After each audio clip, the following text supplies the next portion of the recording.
Hello, good morning, everybody. Black lady killed her white Uber driver just to joyride. So she killed her Uber driver. Now the roads, you don't hear nothing about this on the news. You don't hear nothing about this on News 19, News 10, NBC News, CNN, ABC, News 19, News 10, Channel News 57. None of that. You don't hear anything about it, but you do hear about stuff on Fox News and Groundbreaking News. Also, go to ground.news and you get information you want it too. This is guy right here is Sim Shorgan. That's where he goes to get his information from, and that's where I get mine from as well.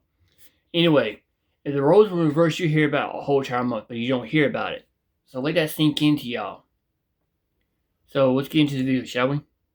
All of these people who may not be getting their food stamps, who have been threatening to loot and rob and steal and even kill people over groceries if they have to. And in these videos, I've been pointing out that a certain community, portions of the black community, they have grown so entitled because of how they have been treated lately. Because of the constant government handouts, because their rent is getting paid for, because their groceries are getting paid for, because they feel as if they can do nothing wrong, because everyone's afraid to criticize them, because they may be called racist or something along those lines.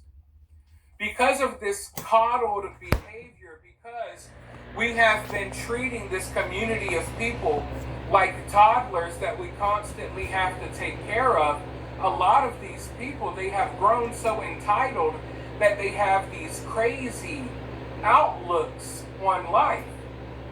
Like, these people feel as if, because you're not giving us food stamps, this month, we now have the right to kill people and take their groceries. And it's not wrong that we do this because y'all didn't give us our food stamps for the month.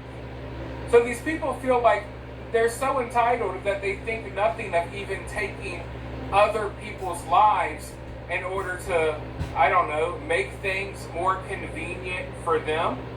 I don't want to go work for groceries, so I'll kill you and take your groceries. That's kind of the mentality that these people have. And now I have a story for you all that has everything to do with this entitled mentality. This doesn't have anything to do with the EBT wars. This is actually something totally separate. But it has everything to do with this entitled mentality that I've been warning people about for months. And I really think the Carmelo Anthony case really shined a spotlight on this.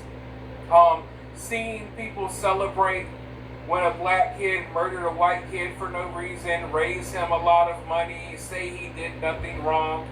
We all understand how these people operate by now. Well, anyways, this story is coming out of Colorado. Apparently a black woman, a Olympic athlete, like an Olympic hopeful that could have been in the Olympic Games. Apparently, she called an Uber, and she basically did an Irina Zarutska on the Uber driver. She shanked the Uber driver in the neck, dumped his body off somewhere, and went riding around in his vehicle. Now, why did she do this? Well, here's why. Because she said she felt cooped up and she wanted to go on a joyride. So this woman felt so entitled, right? She doesn't have a car on her own. I guess she wasn't working to get a car of her own, whatever. She wanted to go out joyriding because she felt cooped up. She wanted to get out there and ride around. So she felt like she was entitled to the white Uber driver's car. She called the Uber driver. She gets in the back seat, winds up shanking him in the neck, dumping off his body, and then she goes joyriding in his vehicle. All because she felt like she was entitled to do so. Because nothing these people do can be considered wrong. In fact, even though this is just blatantly obvious, like it's obvious that this is a terrible thing, people in her community are making excuses for her. And even though the truth is out there, that she stabbed this guy, killed him for no reason, just because she wanted to go joyriding, they're trying to craft these stories about, no, the Uber driver was coming on to her.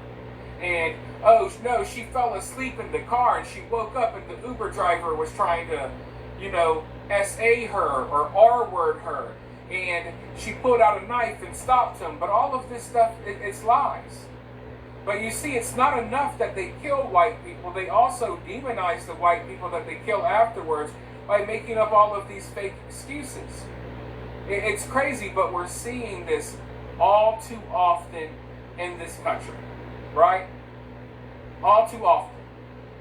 And this community of people don't make excuses for it. Oh, well, I guess she was having a bad day. She was cooped up. Oh, I guess Carmelo Anthony was having a bad day. You shouldn't have told him to not sit in your designated seating area, right? Or, oh, someone said the N-word. Someone said a word they didn't like, so it's okay to kill them. There's always these excuses. But what it boils down to is that we have this entitled group of people that are, for some reason, they're angry even though everything is handed to them for free. They're angry and they're violent. And it's in their nature. We see it 24/7. Every day, it's another story. And speaking of stories, I want to go ahead and dive into this news article so we can find out a little bit more about this story. Now, before I dive in, though, I need your help. I need you guys to share the video. The media is not going to really be talking about this story. When white people get murdered by black people, it's up to us white people to spread the news because the media is not going to spread the news. Now, if it was the other way around, all of you would have heard about this story, and you wouldn't have had to come here to hear about it, right? So share the video, like the video, comment. If you want to take your support further, you could always donate via Cash App or Super Thanks. Always greatly appreciated, especially when covering stories like this one, because no one else will. And one of the reasons why no one else will talk about this is because this platform does not like when we expose stuff like this. So your support and your help is always appreciated. But with that being said, let's dive into this article. Ex-Olympic hopeful allegedly stabbed Uber driver, dumped his body because she felt cooped up. A Colorado athlete who once vied for a spot on the U.S. Olympic shot put team allegedly stabbed her Uber driver to death, dumping his body in a field because she felt cooped up and wanted to go for a joyride, according to police. Kayla Dawson, age 27, who competed at the U.S. Olympic trials last year, is accused of fatally plunging a butcher knife into 38-year-old rideshare driver Jeremy Campbell's neck before stealing his car and wallet Sunday, according to the El Paso County Sheriff's Office. Dawson, a former college track and field star from Colorado Springs, was identified as the last person on Campbell's driving list at 11:45 p.m. Sunday after his father reported him missing Monday. Dawson first told police she had ordered the Uber to see a friend, then changed her story, citing an arrest report. She later told police she felt cooped up and just wanted to get out of the house and go for a joyride and get some air, according to her arrest report. Dawson then claimed she fell asleep in the back of the car and woke up to find the driver touching her, according to police. She told cops Campbell pulled a knife, so she whipped out one to protect herself, police said, noting that she had taken the weapon with her. She allegedly then left his body in a field near a hiking trail in Eastonville and drove his car back to her apartment, according to police. Deputies were soon able to ping the driver's phone, which led them to the Polaris Junction apartments where Dawson lives. When cops searched her apartment, they found a large knife missing from her butcher block and the driver's wallet hidden inside a lunchbox on top of a kitchen cabinet, according to an arrest report. Dawson was charged with first-degree murder, aggravated robbery, second-degree motor vehicle theft, and tampering with physical evidence. During the 2024 Olympic trials in Eugene, Oregon, she placed 22nd overall with a distance of 16.86 meters and ultimately did not make the team, according to the Colorado chapter of USA Track and Field. So, let's go ahead and clear one thing up. This guy did not touch her inappropriately. He did not bother her at all. And you can take one look at her and you can tell that no one wants to touch this woman. Trust me. No one wants to touch this woman. That's the excuse that she tried to come up with. But the truth is that she wanted to go joyriding. She wanted a little bit of money. And she is someone from a community that is used to handouts. And because she didn't have any handouts at the time, she decided that she was entitled to this guy's money, that she was entitled to this guy's car. These people do not value human life, especially white human lives, and she did not think anything of it. She called up the Uber, plunged her butcher knife right in his throat, took his wallet, dumped his body, went out joyriding, even rode his car right back to her house, had his wallet on top of her refrigerator, because she felt that she was entitled to do so. Because in some of these people's worked out brains, you know, they've grown to this point where they literally feel like they can do anything. They feel like they can do anything, and there should be no consequences. And if there is consequences, it's because of racism, not because of their actions. And these people, they don't have fully developed brains, and they cannot think too far into the future. So they really don't think about the consequences of their actions. They think of the here and now. And in the here and now, or at least at that moment, in the here and now for her, what she wanted to do was go joyriding. So she went joyriding by stealing an Uber driver's car, killing him, taking his wallet, and didn't think about what may happen tomorrow or the next day. All she was thinking about is, hey, I want to go joyriding right now. And, you know, taking someone's life to do so didn't bother her at all. Didn't think twice about it. And the same thing goes for these food stamps movers. They're not caring about the people working at the grocery store. They're not caring about the hard-working Americans that they're threatening to rob. Okay? Because they don't value human life. They don't even value their own lives. They're willing to crash out at any moment, go crazy, kill someone, whatever. Because there's no accountability within their culture. And like I keep saying, these people feel like they're entitled. They feel like they're entitled to what you have. They feel like they're entitled to whatever they want at the moment. And if it means taking a human life in order to get it, so be it. You got to understand, folks, that this was an Olympic athlete. So it goes to show it doesn't even necessarily matter the background sometimes when you're dealing with these people. A future astronaut, a future Olympian, doesn't matter. They'll still shank you in the neck and steal your car and steal your wallet. So, yeah, there's definitely a big problem here in America with this entitled community of people that are just taking human lives all willy-nilly like it doesn't matter because they don't care at all. And until more people call it out, until more people confront this problem, it's going to keep happening. And every couple of days, we'll have another story like this one. And for every story like this one that we manage to find, there's a dozen more that are completely buried. But with that being said, I want to hear from you in the comments below. While you're down there, hit that thumbs up, hit that subscribe, ring that notification bell. I'll talk to you all soon in the next one. It's time for Lefties Losing It, and we do talk about MSNBC a lot in this segment. It is the mental asylum masquerading as a news network.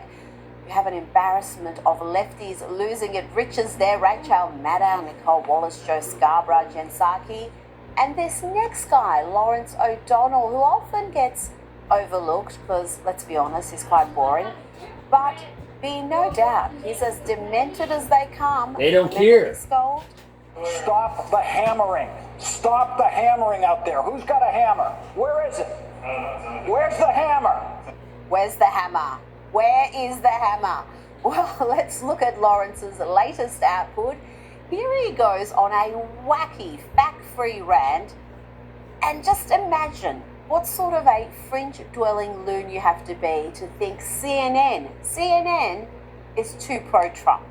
CNN is already owned by a right-wing Trump supporter and has compromised itself accordingly. The firing started right away in that new regime. That's why Jim Acosta is no longer there, and others are no longer there.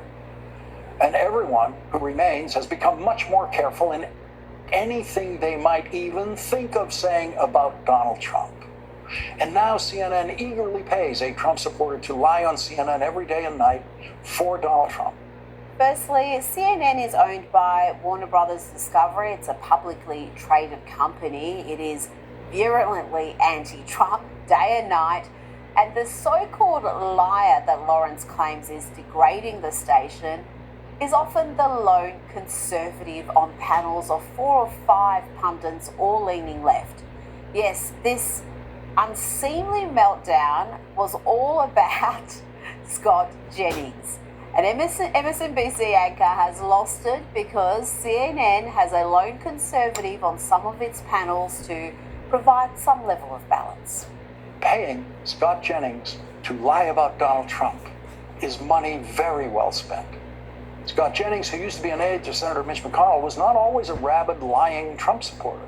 When he first started appearing on television, he was capable of criticizing some of the more extreme Trump positions, but Scott Jennings figured out where the money is and how he could get his own podcast and decided to become the J.D. Vance of CNN. And here is the single goofiest thing ever said by anyone in charge of CNN in that network's history. The lost in America Englishman who heads CNN said, quote, "Scott's like D'Artagnan. He's got his sword out, and he's got about 4 Democrats against him, but he spiked them all off. That's much more like it, I think. He's a worthy opponent, as it were." Well, that statement is 100% accurate. Scott Jennings does typically take on 4 rabid Democrats at once and comes out on top, not because of lies or playing on emotions, but because he sticks to the cold, hard facts, something foreign to MSNBC anchors like Lawrence. Now to a teeny tiny little agitator, 4'6" Quinn Hobble, who the leftist media love to present as some sort of lovable protester who's being victimized by ICE agents. But the footage suggests otherwise. Let's look at what Quinn has to say when speaking to the media and the behavior that actually led to his arrest. Only 4'6", and I can't see. What harm was I going to do to them? Don't you tell me what to do! You have no idea how much I'd like to beat the shit out of you! Hey! Dance on your goddamn grave! Hell yeah, I hope somebody kills you guys! I decided that I was going to sit. So I was sitting in the grass, and my legs were just barely in the driveway. And they came up, I think there were 6 of them, and they grabbed me. And they started to drag me across the driveway on the ground. And they put their foot or something on my back, and some part of them on my neck. It was scary. There's nothing in my socks, don't feet are too small. Being dragged across the ground when you can't see what's happening around you. They call Portland a war zone. The only people that's making... As you can see, that dude is lying like shit. You are a disgrace to people who have handicap, mister. The video shows they did not drag you across the ground. They put you in a fucking cart. You did not lay in the damn grass like you said you was. You laid across the goddamn driveway. Your head was in the goddamn grass. The rest of your body was laying in the damn driveway. But they gonna make it like he's a victim, cause he's blind and shit. And everything like that. They're gonna make it like he's an innocent baby. Well, you threatened to kill them and shit. Good day.